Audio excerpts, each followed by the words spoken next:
those of you who maybe aren't in Canada, we do have a lot of Canadians that have come over, but there's also a lot of fine British and continental Europeans here, gentlemen from Australia over there. You might not be aware, but in Canada right now, a really hot area is Atlantic Canada. There's so much going on in Newfoundland, New Brunswick, and Nova Scotia, and we're really honored to be joined by some of the most important people in those jurisdictions. We have Paul Carter, who's here. He's the Assistant Deputy Minister for Mining and Mineral Development in Newfoundland, a place I was just there in the spring checking out some projects and getting caught up on all the buzz that's going on there.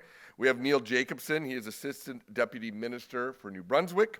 And we have Diane Webber, who is the Director of Nova Scotia's Department of Natural Resources. So I'm really looking forward to this one. We have our own Editor-in-Chief, Colin McClelland, will be leading this panel discussion. So Colin, why don't you come on up? Do we have all of our panelists ready to go? We do. Fantastic.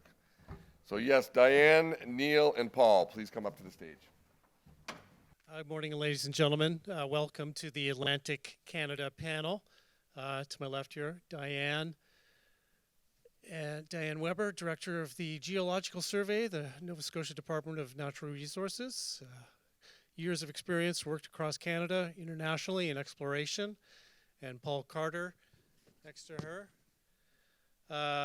Newfoundland and Labrador, Assistant Deputy Minister of Mining and Mineral Development. Previously, Mining Innovation Executive Director, advising on critical minerals policy.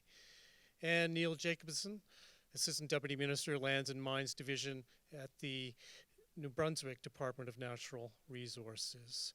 So I just wanted to start off, I guess, one of the key questions a lot of investors have when they're looking at projects is the permitting environment in the different jurisdictions. Diane, do you want to start off with talking about Nova Scotia and how things are running there? Sure, I'd love to. Oh, is that on? Is the mic on? Yes? Okay, good, thank you.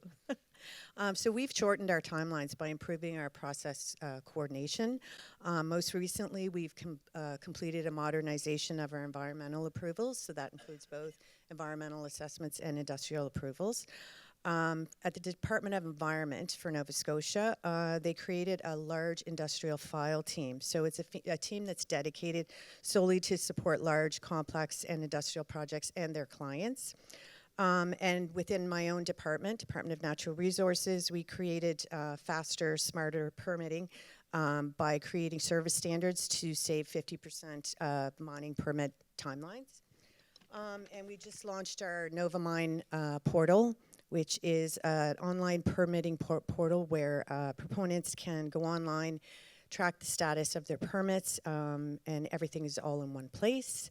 We have our one window process, which is when all the regulators are in one room, so that proponents are able to have all their questions answered, and they're not running from department to department, so it's a very streamlined process there. We are hiring a new mineral development facilitator that will help proponents get through the landscape of permitting through the departments, and we have a really strong relationship with our Indigenous communities. That's great, Diane. Do you want to pass the mic there to Paul and talk about Newfoundland and Labrador? How's the scene there? Yeah, sure. Thank you very much, and very happy to be here today. I guess just before I get started into some of the more particulars about the permitting process, if you don't mind, to just speak a little bit about Newfoundland and Labrador to situate some of our audience. So we are located the most easterly point in North America to the United Kingdom. You know, we are a jurisdiction that does approximately $5 to $6 billion in value of mineral shipments annually. We possess 34 of potentially 50 critical minerals identified around the world, and are very active in terms of advancing mine development. You know, the province does have a strong history in mining. You know, we've had world-class geology, world-class discoveries, and generational mining experience. So I guess, you know, as you start to combine some of these things, the province has always been and regularly ranks in one of the top 10 mining jurisdictions of the world. And with that in itself, it does kind of speak, I guess, to some of the permitting and the aspects of permitting in Newfoundland and Labrador. We are very interested, of course, in always being on the leading edge to ensure that our permitting environment is up to date and efficient and convenient for miners. Right now, we're currently undergoing a review of our mining and mineral acts.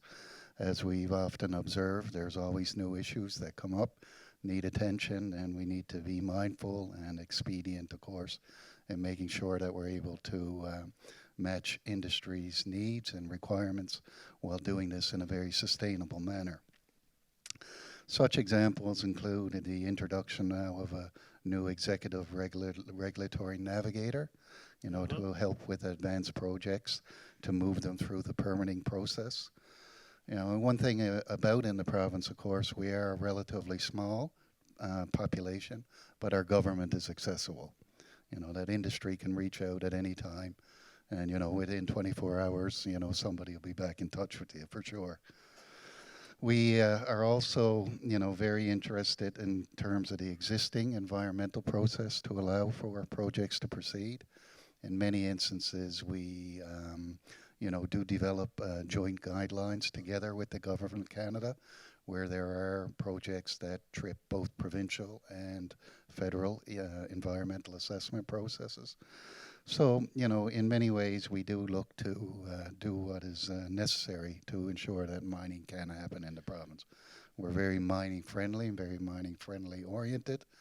Our population is very rural, and we recognize the importance of mining and the economic benefits that it does create for the people of the province. So our priority, of course, will be to remain as a top 10 mining jurisdiction of the world, and we'll do what's necessary to ensure that we are an attractive jurisdiction for investment. That's great. Paul, do you want to pass mic on to Neil Jacobson there at New Brunswick? And some exciting news there with the fast tracking of the Sisson project. Yeah, we're very fortunate to have the North Cliff Resources project listed as on the major projects for the federal government. We work hand in hand with Andrew Ng from Northcliffe. He's joining us this week, which is great. Yeah. So anybody in the room wants to meet with Andrew, we will be in contact. But from a permitting perspective, I think it can get pretty dry over, when you're talking permitting and legislation. But New Brunswick in March launched a comprehensive mineral strategy plan. And our goal there is to ensure that we are agile, we have the ability to move, and that we are fast. And we hear across the country that New Brunswick is one of the fastest permitting provinces already. But there's always room for process improvement. So we are going to be tweaking our legislative processes in the next 12 months, I would say. We have act changes as well. Our Mining Act is going to go through a modernization process that will be very agile, environmentally responsible, and predictable. So our permitting services within GNB need to be predictable. Investors and companies coming to our jurisdiction need to know exactly when they walk in what they're going to get, what to expect, and when. And so just recently, our Department of Environment from an environmental impact assessment signed a cooperation agreement with the federal government, or in the cusps of signing, I should say, that cooperation agreement. Right. And what that will do, that will make things streamlined, very predictable, and take the redundancy out of the process between a federal EIA and a provincial EIA to make sure that projects that are lasting 5-7 years get down to that 2 to 3 year period.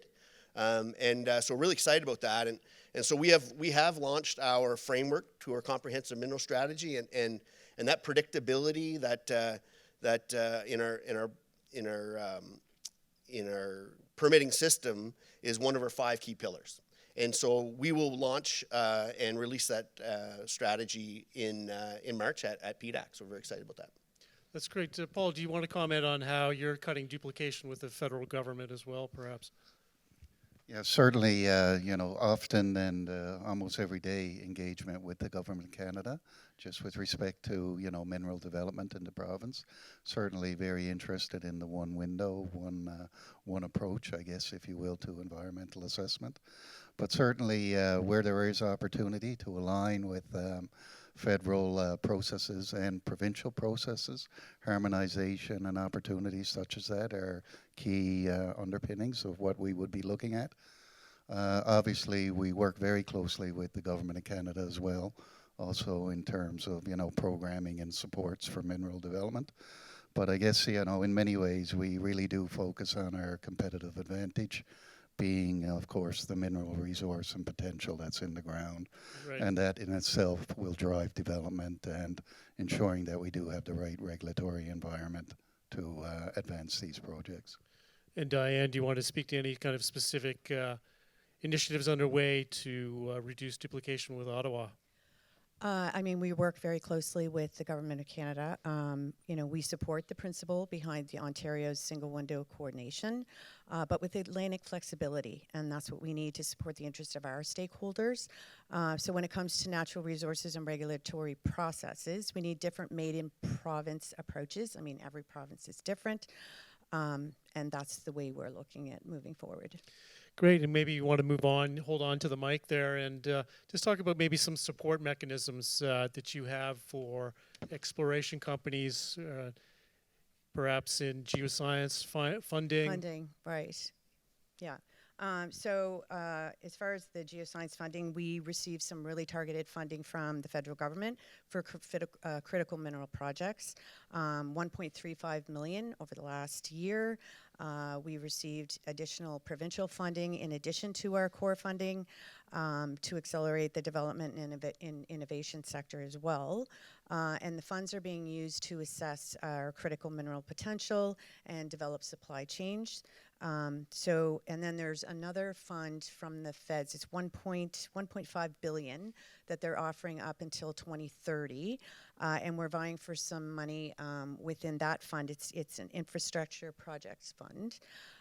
So we're working with some partners such as Nova Scotia Power, Public Works, Invest Nova Scotia, and we're looking at completing infrastructure designs and engineering studies for that.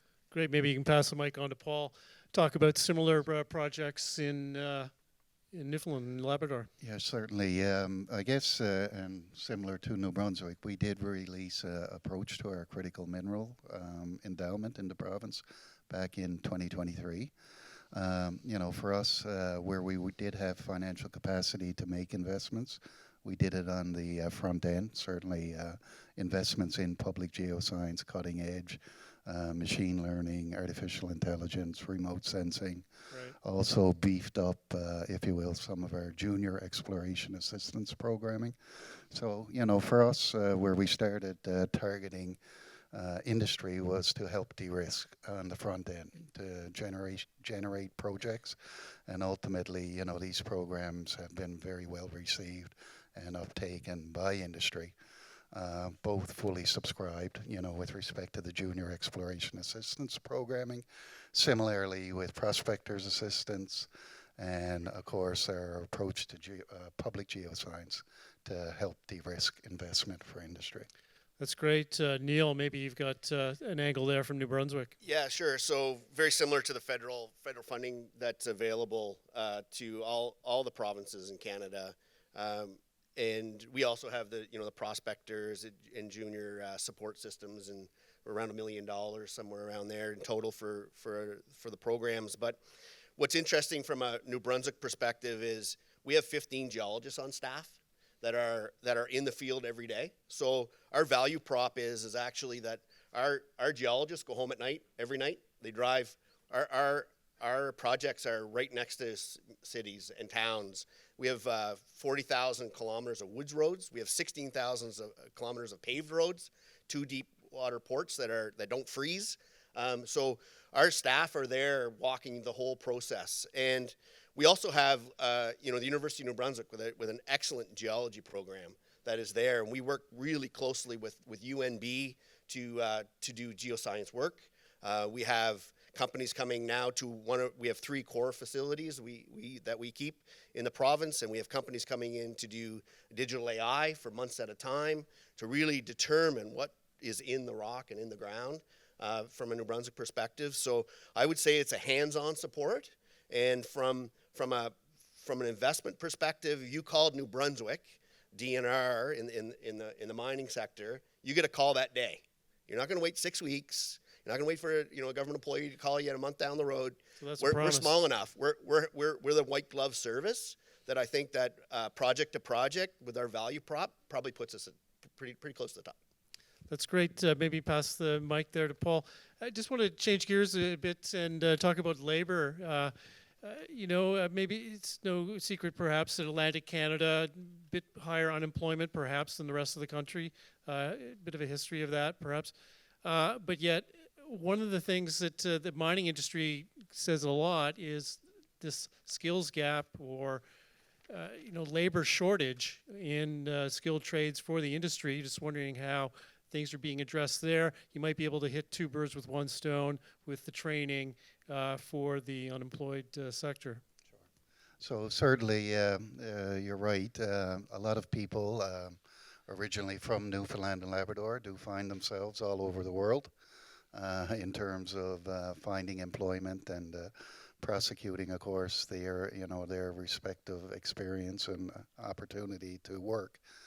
One thing that we do find, and more particularly when you're talking about a new mining project, something with a long life cycle, it's generally not too difficult to attract Newfoundland and Labrador residents back to the province when you have the opportunity to work for a mining company, if you will, perhaps for a 30-year career.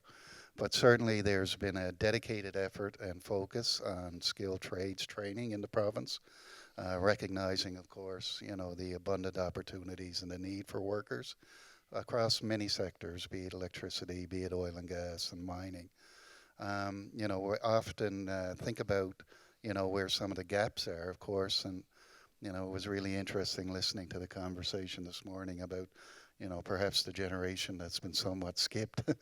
We are really quite active now in developing and programming to get back into the K-12 school system, to identify mining as a very respectful opportunity and, important given its role in the economy. Been working with the Office of Skills and Advanced Training and Apprentices to build in programming for labor development to meet the need for projects. So there's a significant effort, and there's many programs, that are being offered right now, and it has been a big focal point for, the province. Also been very active in terms of international recruitment to the province in terms of workforce and skills and capacity. And, every day we're kind of looking at different programs and to build out, if you will, recognizing, of course, the need of, the individuals that will be required to support the industry. That's great. Thank you for that. Diane, maybe you want to add what's happening in Nova Scotia on skills development. Yes, absolutely. So we recognize that many mining sector workers are nearing retirement, and it is a national problem.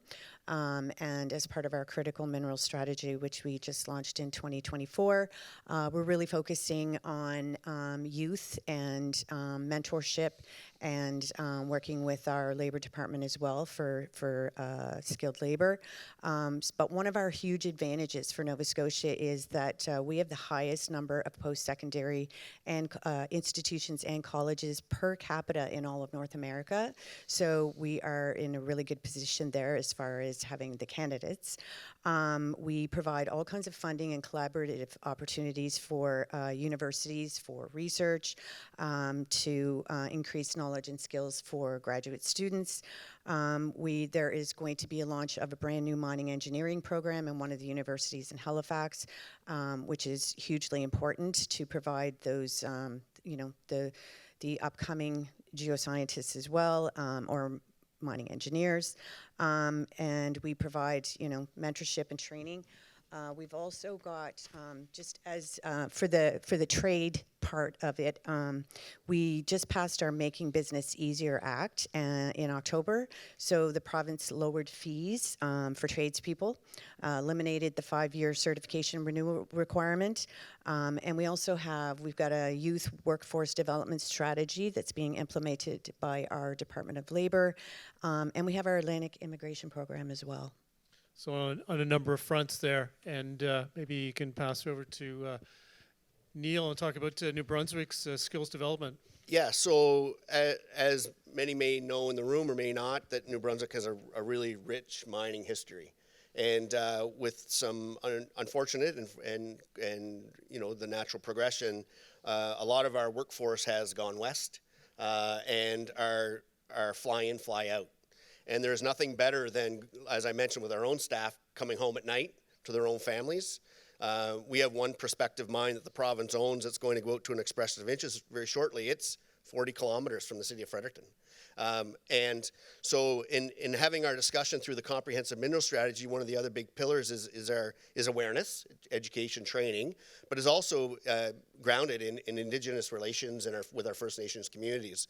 And one of the things that the First Nations have brought forward to us as we're building this comprehensive mineral strategy is they want in the game from a labor perspective, and they just don't want to be, doing the skills trade. They want to be in the business side. They want to be on the finance side. They want to be on the engineering side, and they want to be on the environmental side. They want to walk with environmental inspectors and as well as on the trade side. So we do have community colleges that are providing trades in both official languages of the province, which is French and English. So the workforce is a bilingual workforce. It's a global workforce.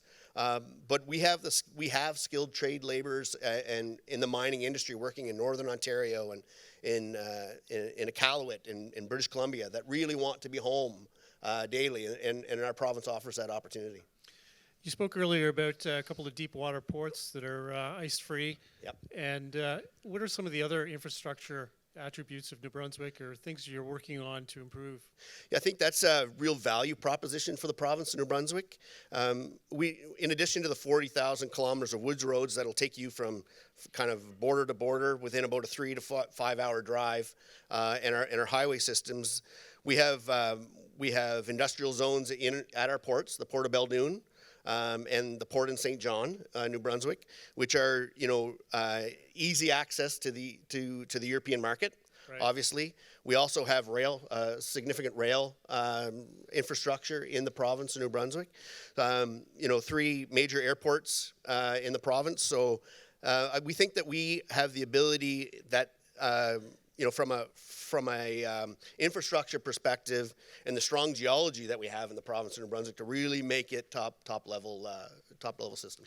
Thank you for that. And Paul, what's happening in Newfoundland and Labrador? You got hydroelectric there, big components. Tell me what's happening. Yeah, absolutely.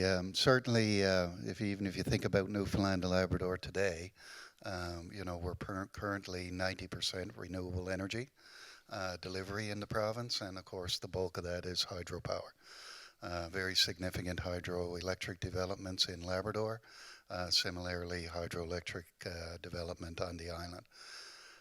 And the other part that's quite interesting about that, of course, is the new opportunities for further hydroelectric development. Right. And that's something that government is currently taking a look at in terms of expanding and growing the Churchill Falls resource in Labrador, and similarly on the island of Newfoundland as well, adding additional generating units to some of the existing infrastructure.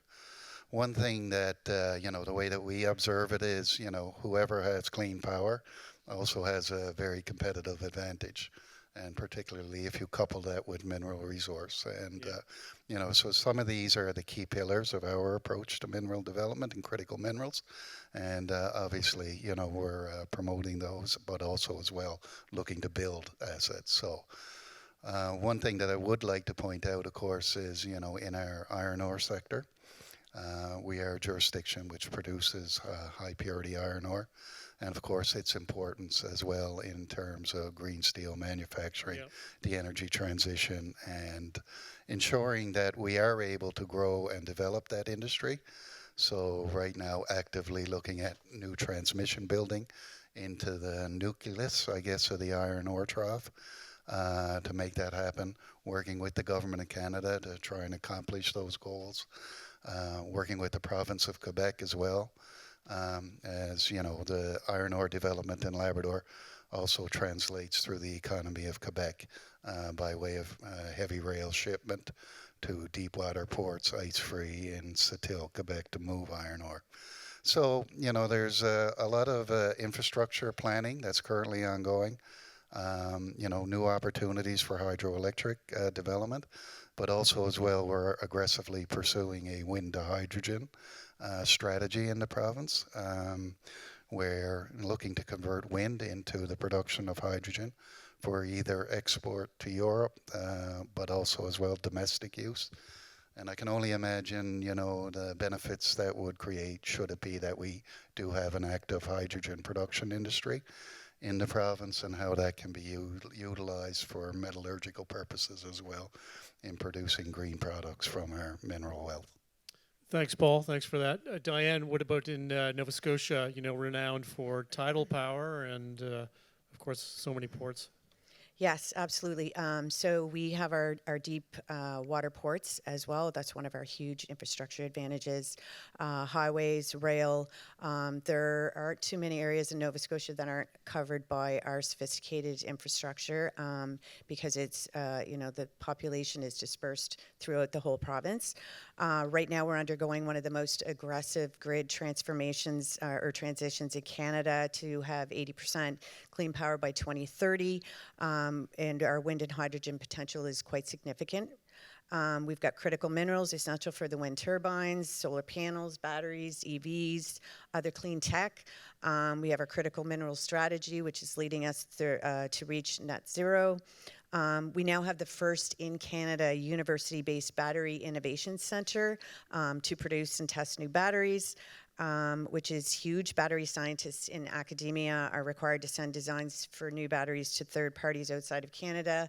Up until now, with our own innovation center, that this can happen. These designs can be happening within days. We've got lower carbon, stable cost electricity, which improves the business case for energy-intensive processing, which would be, you know, mineral processing and development. So I think we're in a really good position globally. That's great. I want to turn now to some of the projects in the different provinces. Maybe, do you want to start, Diane, Goldboro gold project there with Next Gold? Seems to be maybe on the top of most people's lists there.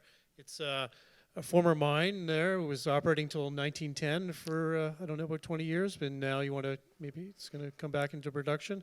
What are some of the highlights on that project? So the Goldboro project is fully permitted and construction ready. Those are very important points to make for this project.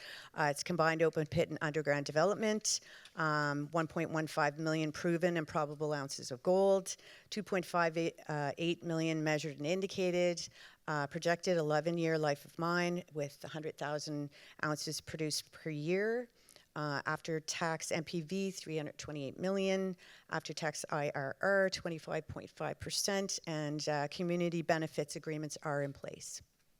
That's great. And Paul, you touched upon high purity iron ore in Labrador. There's a project there on the books. Tell us about that one. Well, yes, you know, high purity iron ore in Newfoundland and Labrador is blessed with the abundant resource. I mean, if you think about what this product is, it's, you know, only constitutes about 15% of the world's supply of iron ore. You know, it's a type of iron ore that can reduce carbon emissions even with existing technology by as much as 45%. Add hydrogen to the equation, you know, you can reduce emissions down to, you know, about 95% of traditional blast furnaces. So within that, there's a cluster of new iron ore opportunities in Labrador. Probably the first and closest for new production would be the Kami project by Champion Iron, which is a high purity iron ore resource. That's very close to moving towards development. Currently NEA feasibility study to be completed in 2026, but a project with so much infrastructure around it, it's relatively easy to do, I would describe it as. In addition to that, we also have a government-owned Julian Lake high purity iron ore resource. We're currently in a call for expression of interest, have received detailed proposals for that particular development, And I will tell you it's generated quite a bit of international interest. But I guess, just thinking about and moving around off of iron ore, there's certainly many opportunities in the province. Currently experiencing a bit of a gold rush, if you will. Right. Brand new gold mine, Equinox Mining in central Newfoundland, which has been a great success thus far, moving through commissioning right now. And similarly, so much gold exploration taking place. A second project in the winds right now, Newfound Gold, who are actually here with us today. Right. And, similarly as well, some very exciting opportunities in copper, Firefly Metals, and some great results and from their drilling program in a historic mining district. Certainly immense opportunities to potentially triple, 3.5 times, I guess, if you will, of what production would have been historically. And I guess we'll hear from them a little bit later today as well. Good, good. And Neil, in New Brunswick, Sisson, tungsten, tell us about the appeal of that. Yeah, the Sisson, the Sisson mine project of tungsten and moly is going down the tracks, I would say. It's obviously referred to the national projects list, and that's really given us a good connection with the federal government and Isabella Chan, who's the AEDM, but also the G7 envoy for critical minerals. So that project is, from a feasibility, predictability from 2013 numbers was a $500 million plus project. That might change, and I think that might change because we are now in 2025. But it's a rural area, but the road infrastructure from a forestry haul road is there. Power lines go right by it. It's going to be open pit with tailings, and the opportunity from one of the world's largest deposits of tungsten of its kind is right there in New Brunswick, and again centrally located, 45 minutes an hour away from Fredericton, multiple small communities. It's really going to drive the economy, and it's interesting that you bring up tungsten, in that project, because we're hearing copper and gold. New Brunswick's value prop really is not only in the tungsten world, but we have gold, and one of the projects that is here as well with us is Galloway. It's a gold antimony project, huge antimony potential in New Brunswick, a hub really of opportunity there from that perspective as well. And antimony is getting so much press these days. The big mine out in the American West. Yep.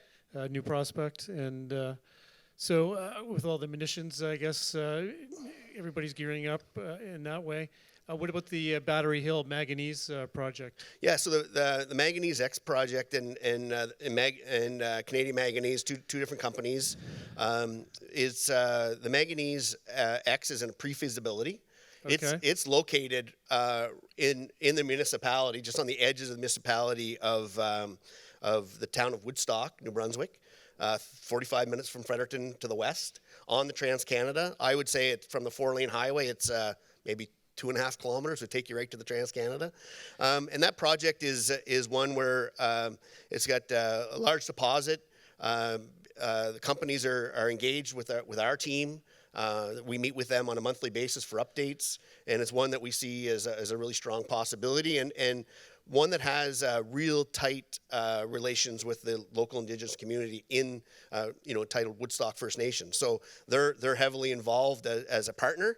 And all our partnerships and projects going forward will have some sort of partnership with our Indigenous communities, whether that partnership is equity, whether it's ownership, whether it's policy, from start to finish. That's great. I wanted to turn now to Diane in Nova Scotia. Some other projects there, of course, are making headway. What are some of the other ones you wanted to mention? Tukoi? Yeah, so the Tukoi Gold Mine Project, it's Atlantic operations for St. Barbara, and it includes the open pit Tukoi mine, and they have 3 additional planned projects nearby at 15 Mile Stream, Cochrane Hill, and Beaver Dam. So Tukoi was an open pit gold mine that produced between 2018 and 2023. The company has the opportunity to apply to reopen the Tukoi mine and process the lower and medium grade stockpiles. But right now it's remained closed. Looking at developing a 15-mile processing hub, so all the ore from all of the other 4 properties would feed into the hub, and the hub concept study was completed in 2025. And then finally, I have my Scotia Mine project, which is owned by EDM Resources, and it's a zinc project in Nova Scotia. It's a past producing mine until 2009 when zinc prices declined. It's currently on care and maintenance with intent to restart as soon as possible. It has excellent infrastructure. As I said, it's already been in production. It's open pit design. There's a 43-101 mineral resource. They're updating their feasibility study currently. The expected life of the mine is 14 years, and they also hold several prospective exploration plays nearby as well. Diane, just stick with you for a minute. Sure. The province has opened up uranium exploration. Do you want to chat a bit about how that's going? That's you got rid of a 40-odd year moratorium on it. We did. Basically, I mean, there's not a lot going on right now. We did put a call out Right. for interest in uranium exploration, and we didn't get any interest at this point. But basically, we wanted to send a message. But you're open for business. We are Yeah. open for business, and that's the message we wanted to send. So we really just got rid of blanket bans is what we did, and that was through the Making Business Easier Act that we put out. So that was passed. Yeah. Great. And Paul, just more on that little mini gold rush you got happening around Gander there. You wanted to explain a bit more about that. You got the Queensway project. There's a couple of other companies there. Labrador Gold. There's Exploits Discovery. Yes. It looks kind of promising there. Yeah, it certainly is. I mean, this has been really ongoing, I guess, since around, well, just post-COVID, very strong exploration expenditures in the region. Right now, I guess, in the province, we're doing about $260 million a year. I guess prior to COVID, the province would have been experiencing about $80 million Right. worth of exploration. So it's been quite an uptick.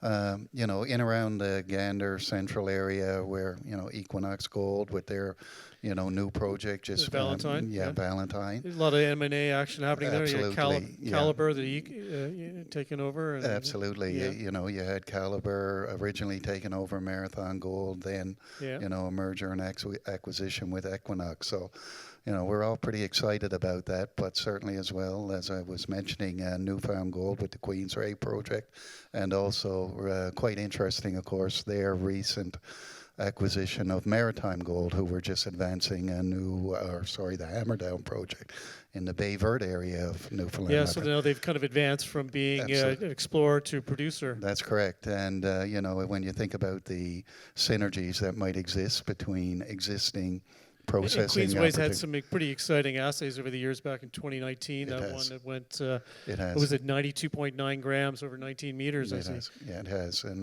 very interesting type of project, the way that the gold is distributed, and the way that these are coming up. But certainly the company on a very aggressive plan now to see that move forward. But, I'd be remiss as well if I didn't talk about, just how much activity there is in the province right now across many, many projects.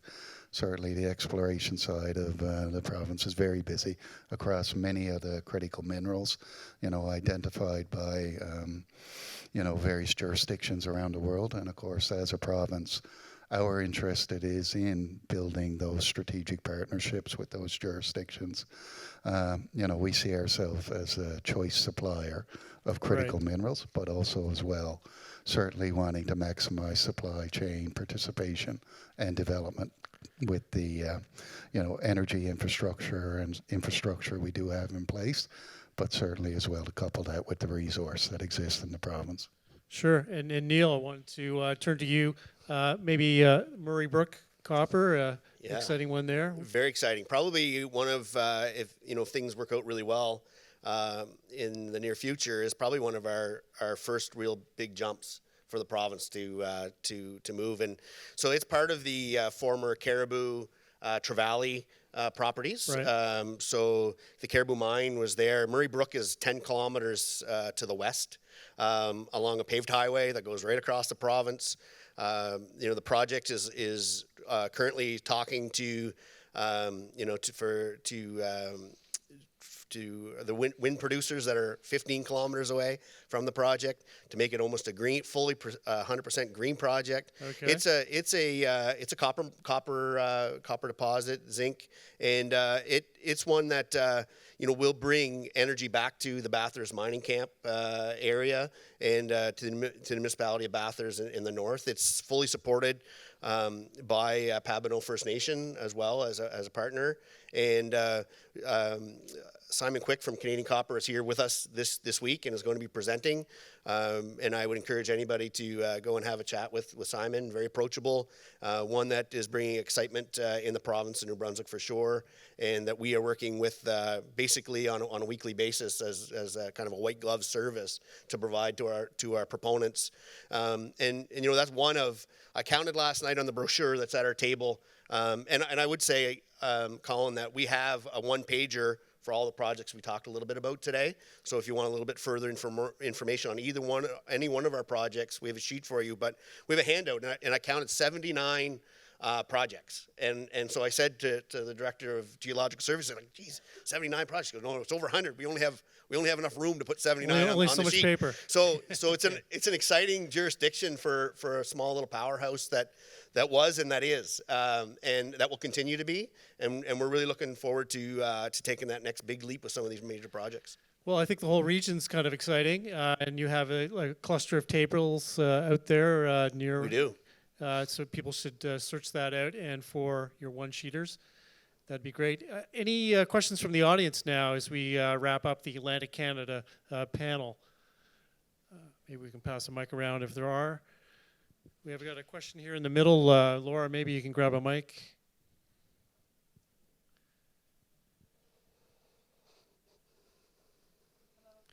Hi. Is it working? Oh, yes, it is. Thank you. My name is Joanne Job, and I'm the founder of the Mining Investment Event, which is one of the fastest growing investment conferences in Canada. Paul has been to our conference a couple of times. I would like to invite all of you to come and see us this year and certainly take part in a panel. But most importantly, one of the things we do is we sponsor 50 students from all across Canada. And I think this is an incredibly important program to bring young people into our industry. And I would definitely invite you to bring your students to our event. It's 50 students, and it is completely covered and free for all students who come to the event. It is a conference for them within the conference, and we allow them to meet with the mining executives that are there. So I would really love to bring in students from New Brunswick and Nova Scotia and some of the other Turning the page for a new generation. Yeah, absolutely. I love that. We have a really good working relationship with the University of New Brunswick, and so we have students hired in the summertime and on projects, scientific projects that work side by side with our geologists. And we held this year our 50th annual Exploration, Mining, and Petroleum Conference in Fredericton. We had over 300 participants in New Brunswick at that conference, and a major part of that is to allow the prospectors and proponents to present. But we also give time to the students to present on the posters as well. And so from that, we take the prospectors, and we evaluate the projects and take them to PDAC or Roundup or those kind of things. And but students are at the core, and we realize that that's the foundation of our future. So that I really appreciate that comment. It's one that New Brunswick is really connected to as a result of our strong relationship with not UNB, not only UNB, but Acadia University in Nova Scotia, and as well Carleton in Ontario. We have those connections, our team, that we're speaking with all the time. But thank you very much for that invitation. I'd have to ask my deputy minister if I have permission to travel, but I'm sure we could have a conversation on the side. I'm also very pleased to get that invitation. We ourselves in Nova Scotia just held our Mineral Resource Forum, which is our in-province conference. And a component of that is also a student networking event where we partner up students with industry representatives where they can talk careers, get some direction, get some inspiration, and they're all always looking for ways that they can, network for themselves, for their careers, and looking for ways to get to PDAC. So if you have an opportunity like that available, we are absolutely thrilled to be able to get on board. And Paul, do you want the final word there? Sure. I got to cut you short. Yeah, okay, no problem. Yeah, absolutely a great event. I've been there a couple of years. Certainly the focus on youth and students is a great one. And I'd highly recommend, if you're looking for a new opportunity to check out a new conference, certainly that one is great. That's fantastic. Thanks very much, everybody. This is the Atlantic Canada panel, and hope to see more action there.